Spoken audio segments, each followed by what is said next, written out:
Thank you. Next, we have Kathleen Wee, who I believe is with us, oh no, in person?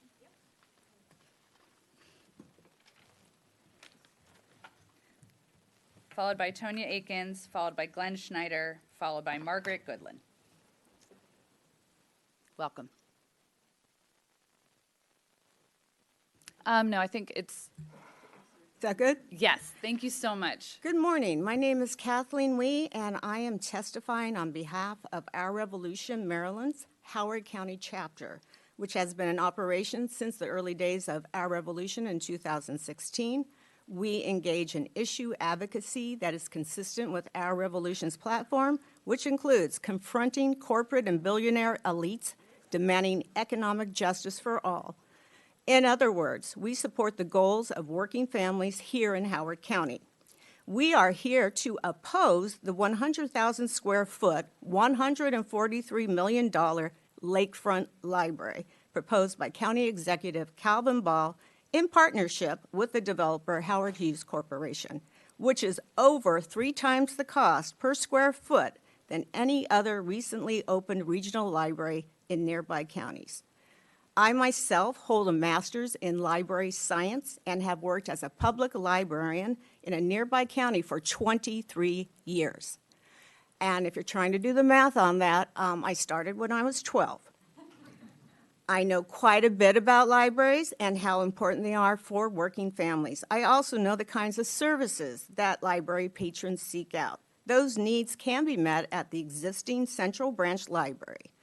Library patrons want books, they want information, computers, high-quality programs, and meeting spaces. The Central Branch is an existing, fully functional 47,000 square foot library renovated 7 years ago for $1.8 million. It could be renovated and enlarged for a much lower price than $143 million. I know that one of the complaints is parking. We could expand parking at that location. There is no need for that proposed road to Meriwether that would necessitate tearing down that building. The proposed jug handle is there to serve Meriwether. This is not a service for residents or library users. I don't think taxpayers should be subsidizing the Meriwether Post. What working families really need and funds should be used for is in supporting our children's education. Currently, we have many schools suffering from severe overcrowding. We need to build adequate schools so that our children are not crammed into portables instead of a regular classroom in a building. As just one example, there are over 20 portables behind Centennial High School right now that have been there for years. This should not be a permanent solution for our schools. Some of our schools are so overcrowded that a simple class change in a hallway creates a literal traffic jam of children. This is unacceptable. Some simple facts so you can put this all in perspective. Another full 1,600 plus student capacity high school could be built with funds left over for that proposed cost of that lakefront library.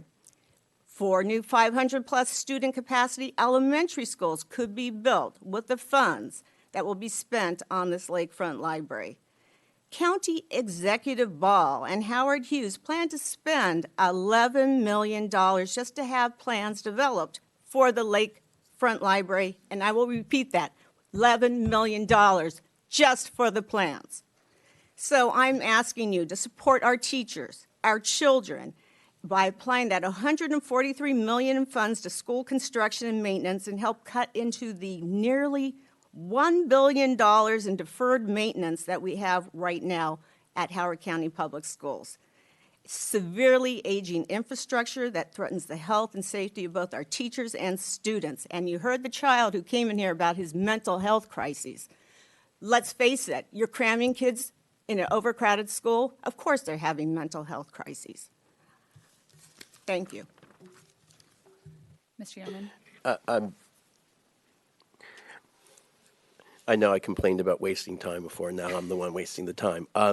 But I just feel like there's a lot of people probably watching this on TV or streaming. Do you know the details of this downtown Columbia master plan as far as that plan is now law? It was approved by the county council 12, 13 years ago. The library's moving. The library has to move. It's been planned to be moved. The change in location is not it is a new thing, but the fact that the library's moved from its current location is not a new thing. And also, the funding source for this library is not the same funding source as goes to the schools. So I just want to make sure that we're not, and I know I probably did it 10 minutes ago when I was describing the decisions that we all need to make, but this isn't school renovations versus a library. It's just not. So, I just want to make sure anybody that's watching on TV might understand that, that's all. Ms. Young has a comment. Oh. All right. Go ahead, Ms. Young. So I appreciate the fact that Mr. Youngman did point out that right now the library is proposed to be over in the Merriweather district, and at a much lower cost that includes a garage with it and housing on top. That was the original Columbia plan. But in terms of money, this new proposed library is slated to be funded with $80 million in TIF revenue. And TIF revenue can go to anything in our county, whether it is a Columbia downtown project or schools or anything else. So that's $80 million that can go somewhere else other than in a library on the lakefront. So you are correct about that. All right, we're all going to have fun today. Hold up.